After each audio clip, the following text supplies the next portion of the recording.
Please like and subscribe my channel. ఈరోజు మా ఇంటి స్టైల్ బెండకాయ పచ్చడి ఎలా చేయాలో చూద్దాం రండి.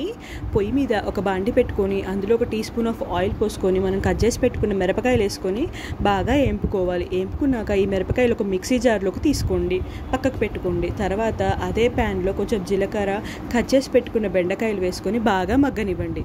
తర్వాత కొంచెం మూత పెట్టుకొని ఆ మూత తీసి మళ్ళీ కొంచెం కొత్తిమీర వేసి మళ్ళీ మగ్గనివ్వండి. అదంతా మగ్గాక అది నిమ్మకాయ సైజంత చింతపండు నానబెట్టుకొని పక్కకు పెట్టుకోండి.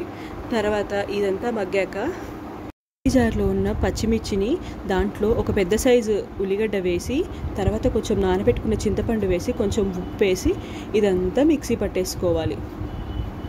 ఇది మిక్సీ పట్టుకున్నాక తీసి మళ్ళీ మనం వేయించుకున్న బెండకాయలన్నీ అందులో వేసి మళ్ళీ కచ్చా పచ్చాగా ఒకటేసారి ఇలా అనండి.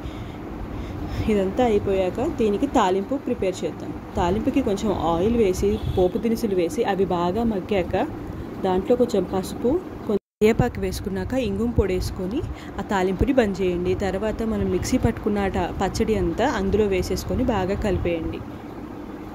వేడివేడి అన్నంలో ఉత్తపప్పుతో సర్వ్ చేసుకుంటే చాలా బాగుంటుంది. Bye bye.